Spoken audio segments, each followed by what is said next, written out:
It is going. There we go. Okay. Assalamu alaikum, everyone. My Walaikum name assalam. my name is Marguerite Hill. I'm the acting executive director of Muslim Anti-Racism Collaborative. Wow, I can't even say my title. I've been doing this for a few years now. Um, I'm really excited and honored. Giving Tuesday, we've already reached almost a quarter of our goal. And we're asking folks to engage with our campaign. It's Witnesses for Justice, support strengthening community through care and learning. You can find out more about our campaign on LaunchGood. But I wanted to talk a little bit about what MuslimARC does. We we are a collaborative. We are collaborative where we work on partnering with leaders who are doing amazing work already on the ground. And I have two leaders with me today who have decades of work in the community. And I wanted them to talk a little bit about their work and talk about how we partner together to try to make the world a little bit better, a little bit safer, kinder, and more just. So we're going to start with Gennaro. Can you tell us about your work and like introduce yourself and tell us about your work? So my name is Janar Wahid. I've been in the community for probably about 15, 20 years now. So I'm a Muslim convert. I converted in probably about 2017. And I started work in the community pretty much off the bat, seeing some of the dynamics of Islam and learning a little bit about some of the different causes, realizing some of the niches that I have and what talents and gifts that I have to offer the community. I did work in like the Palmdale area. I used to work at a funeral home. Used to be a grave digger, if that could be interesting enough, right? So I did that for many years. I had the honor of burying a few of our scholars, Sheikh Tajuddin Shuwaib, and just mentioning that, my heart's kind of stopped for a minute, remembering Jamil Alameen, who just passed away. If you don't mind, we're going to take 1 minute of our time and just a moment of silence and a short dua for our beloved Imam Jamil Alameen. Udu billahi minash shaitanir rajim. Bismillahir Rahmanir Rahim. Alhamdulillahi Rabbil Alameen, Ar-Rahman Ar-Rahim, Maliki Yawmiddin, Iyyaka na'budu wa iyyaka nasta'in, Ihdina Siratal Mustaqim, Siratal Ladina An'amta Alayhim, Ghayril Maghdubi Alayhim wa Ad-Dallin. Ameen. Amen. Yeah, Mm. it, it's this type of work, and what I've been doing is usually in the background. So, like I mentioned, working in the cemetery, working in other places, but a lot of the work I've been doing in the background. I'm one of the founders of Sahaba Initiative. We started that about 15 years ago, doing grassroots organizing in a way that you wouldn't imagine, because the basic thing for every community is be able to feed and be a part of the community. And that's what we started off doing feedings, right? Being a part of the community by attending to those who are most vulnerable. So we started off doing that in NA and AA classes, drug and alcohol classes, um, giving consultation to those most vulnerable again, helping with Zakat and other programs as well, trying to help and strengthen in our community. Also was a Sunday school teacher for the Riverside Masjid. So that was an interesting experience that taught me a lot. And yes, your kids tell everything. When you're kids, you send the kids to school, they tell everything. So if you told your kids something, they seen it, they told it at school. And from there, I worked with other organizations, local organizations, interfaith organizations, from ICUC. I was the executive director, intern director. I'm still like that, have that title now, which is intern executive director of ICUC. Also a president of another multi-faith organization here in Riverside called Riverside Interfaith Council. And there's been a lot of things we've been I've been a part of in the community, but usually in the background. So working with MuslimARC, which is an organization that is a consultant organization. So we're usually working in the background. So a lot of the work you might not have recognized that MuslimARC been doing, but they have been here, thriving, growing, and helping the community through all these turns and twists, from the Palestine issues, the Sudan issue, from Black Lives Matters to issues where you will find they said, "Oh, we don't want no Muslim immigrants coming back to this country," and MuslimARC was there as well. So MuslimARC and been around for 10 years now, about 11, 12, going on 12. But yeah, I'm glad to be a part of this organization. And thank you, Marjorie, for letting me be a part and guiding me along the way as well.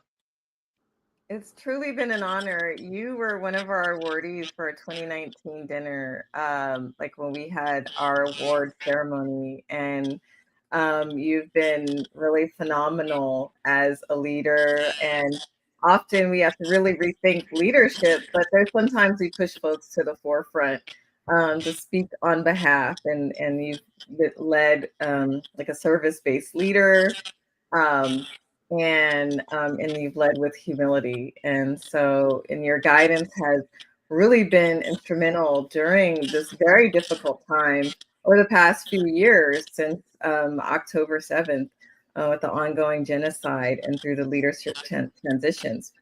So I want our next person, like, so last but not least, and we want to, like with our introductions, we want to have Sister Charmaine Holland. Can you introduce yourself and tell us about your work in the community?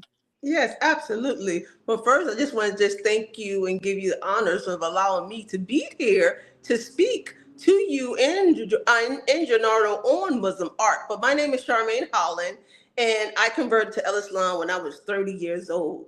And only by the will of Allah, He allowed me to come to the masjids and work with all the imams. So that's really how I began my journey and in leadership, just working with the imams and watching them and helping them and supporting them, kind of like whenever they needed some help or wanted to do an event for the community, I was like their right hand man supporting them in their journey. And I did not know that, Allah was guiding me and shaping me and training me for the work that I'm doing now. And that they have led me into the prison, following behind their footsteps. And so that's how I started going to Chino prison. And then also now I'm over in Linwood. But before all that, I was a CFO in corporate. And so because I already had that leadership background, this by working with the imams have took it to another level by going in the community. So they taught me what it meant about going in community, serving humanity and helping them in where they need to help. And then coming here, working with you, Marjorie, with Muslim art has allowed me to see a different platform because you are already doing the work. Now you're showing me how to lift others to do the work as leaders because, we all want to help out and chip in, but there's a certain way of going about it and carrying yourself in a certain manner. So your workshops, you allow us to ask the hard questions with compassion and love and giving us the understanding of how justice and capitalism, all that took place many years ago, and here we still standing in it and dealing with it. So, I ask you all, this is Giving Tuesday. If you're looking to learn how to become a leader and needing leadership training, this is where you need to be. And we also welcome your support in helping us to be able to uplift other people so they can be able to leave the legacy behind when we're gone. So with that being said, I just want to say thank you for this opportunity for allowing me to share. It is just a deep honor, and that is just not even scratching the surface. You do so much amazing work in community, and from public speaking, your prison ministry, the coaching that you do, the financial literacy classes, and supporting nonprofits. Both of you are doing amazing capacity building work. And sometimes, like that expertise, like that's in our community, that talent isn't always tapped in. And so, part of this work that we do at MuslimARC is really uplifting the talent that's in our community because we have everything that we need. And when we support each other, we move forward And I'm just really, truly thrilled and honored to be able to connect, right? Like, and we're deepening those relationships. So, Gennaro, can you talk a little bit about what our leadership team has been envisioning for MuslimARC in 2026? Or actually, what are we doing right now to the end of the year? We got a lot of stuff going on. All right, right. So at the end of the year, we have a few things going on. So yes, we have on the 6th, we have an event. And then on the 20th, we have another event. So these two events are coming up. And I actually have to look and find out what the name of it is. That's so terrible. We have like the Black Luminaries film screening, and we'll share that. So we do work on narrative change. And so we're really connecting filmmakers with community-based fundraising, providing that capacity building for film and production studios to like find out ways of leveraging the power of community and collaboration. So we have some amazing Black Muslim filmmakers who will be screening films this Saturday in Los Angeles. And we'll have an expert panel of producers, industry professionals to talk about pathways towards narrative change. And Gennaro, your program. Yeah, the healing community. This is a program I envisioned after the passing of another momental leader and mentor for me as well. When I started on at ICUC, um, Omar Hakeem Day, may Allah be pleased with him as well. He just passed on and transitioned on. He was the first person I called, and every transition I go through with these organizations, I always give him a call. We see each other in these events because his organization, it was parallel to the organization I was with. So we were always seeing each other at these events or, you know, community services or other things. And he was a real inspiration. And when he passed away, um, it left a void, but also left some things that we need as a community to do, which is some community healing to discuss health and mental health. These are very and critical parts of our community. Understanding oppression doesn't mean just understanding it, but dealing with it in a holistic way, which means we need to some healing as well as discussing some of the ways that the trauma can show its face. That can be in mental health or physical health. So our community building is where we're going to take men to two sessions where we're going to take men and we're going to talk about the number one killers of men, of African American men, which is prostate cancer and heart attacks. Also talk about suicide prevention and some of these other hot topic items that, you know, we're African American men, for some reason, we don't go to the doctor till we're about to die, right? Until then, what they say, just slap some oil on it or something, you'll be good, right? So we wait till the last minute. And also we want to talk about some of the other religious aspects, like the first five before five, right? But not only that, the ideal of you need a will before you 2 days pass, right? The ideal that you need to take care of those things you're leaving behind. So a lot of times we find us not only not preparing for our passing, but not thinking in the process where what are we going to do when we're passed, right? Or what we're going to leave behind when we pass, including our good deeds, right?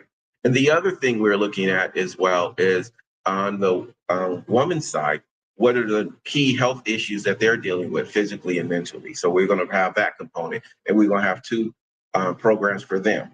And then we're going to bring a program together where those two programs with the men and women and invite them to one together where we can talk about family. Because even though we have separate issues, prostate cancer, breast cancer, and different ways that stress manifests itself in our bodies, as a family unit, we are all one, right? Because we're all family. We're sisters and brothers of one another, and we have to cooperate together in order for this ummah to work. So we're focused mainly on males on this one and then females on the next one. So hopefully on the 20th, we'll see people come out to this event. And hopefully we'll learn and gain benefits from this from each other and learning from each other. One of the key philosophies I always live by is each one teach one. So it's all our responsibility for the next generation to be educated. So for each one of us who have a specialty knowledge, it's for us to depart that knowledge on the next generation and the next generation and the next generation, and so on and so on. Thank I you. love that. That is like really foundational to our work, right? Is that you're democratizing education and teaching. This is bringing, some important critical awareness, right? We can have that consciousness, but we have our elders passing, but a lot of times we have young leaders in our community who are passing from preventable diseases, things that we can do, like if we start to care for one another. And we also have state violence. So we have the health disparities, which we're addressing, and the mental health disparities. And Charmaine, we want to make sure we have you talk about some of the financial work that you do, because we have the financial disparities and your empowerment work. So can you talk a little bit about some of the programs that you envision that we're going to work together on? Yeah, so thank you. Yes. For right now, it's all about us taking it to the next level.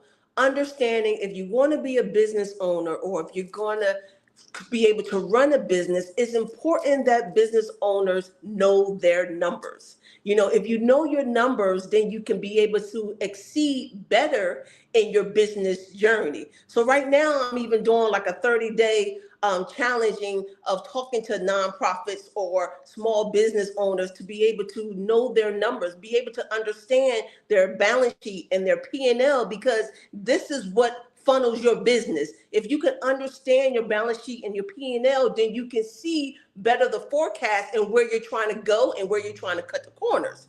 And so I have run through so many organizations and small business owners who don't even know what a P&L look like or don't know how to read it, where they can be able to not give Uncle Sam so much money. And then, the software sometimes make mistakes. If you know your numbers, you know what's right and what's not right. So that's what I'm kind of barking on. And I would love to share and have an event where I can educate other business owners of exactly how to balance, because sometimes you might have a bookkeeper and accountant, but they don't sit down and go over your financials. They just give it to you. And then later come the end of the year, you like, wait a minute, my numbers is not balancing. And it's like, this is something that should be taken care of every month, to sit down and kind of go through your finance so you know exactly what you made, where your expenses at, so you know how to adjust the scale for the next month so you can be able to continue to grow. And so, working with millionaires, I have seen them micromanage it to the T. And that's all I want to do, is help our community to be able to thrive and be successful by understanding their business on paper. And so thank you for asking. But yes, that's my journey and where I'm at right now of helping women in finance. So thank you.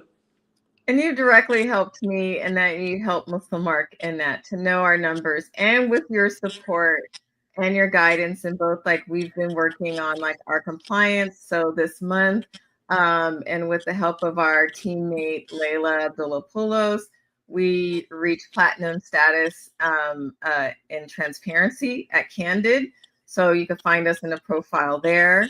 And we are working towards greater financial resiliency and our business model, and a business model where in many places we are banned. And this is one of the reasons why we are asking for community support, because many of our partners, they have restrictions on doing DEI, but yet the anti-racism and equity work is as important as ever. We have to build solidarity. So some of the things that we envision for 2026 is working on the solidarity circles. We've had community solidarity circle with interfaith partners from all sectors in higher education, in STEM, in storytelling. And so as we talk about the different sectors of social change, we are bringing people together so that we could build community resilience, and that we could survive the chaotic administration and the onslaught on our communities. So with that in mind, at MuslimARC, as we are focusing on our emerging leaders, honoring those that are here, right? Giving flowers to our leaders as they are here and supporting them in their work by connecting them with each other and to resources. And this is what those solidarity circles are about. We are focusing on mentorship and our AMO, the American Muslim Anti-Racism Leadership. So we will kickstart that again, and we will be doing those trainings. And we have a lot of really exciting updates, and we want to hear from you. And in the meantime, if you can share our campaign at bit.ly/ARC Witness 25. This Giving Tuesday is the launching of our end of the year campaign, where we hope to raise $5,000 to $10,000. And we know Ramadan is around the corner, and we will be reaching out to you as a community to think about an anti-racism Ramadan. And so it's going to be a beautiful time, and I'm very excited to keep introducing and uplifting the amazing work of both Charmaine and Gennaro. You both are rock stars. You're gems in the community. The Southern California community knows you all very well, but we want the rest of the MuslimARC community to know you. And so we will be really working to uplift not only your leadership, but those around us, because you are all amazing. And together we're so much stronger. So thank you all for your time. We'll have within the links in all of our accounts the ways you can support. You could donate. You could share our campaign through the end of the year. You can volunteer. So we'll have some volunteers and community-based, we're no longer using stakeholder because that is a colonial term. So we are going to have our community gatherings and listening sessions for us to hear from you as we forge ahead and working towards a more just world. So thank you, Charmaine and Gennaro. You're welcome. Such an honor. Jazakallah khair. I mean, Assalamu alaikum. Assalamu alaikum.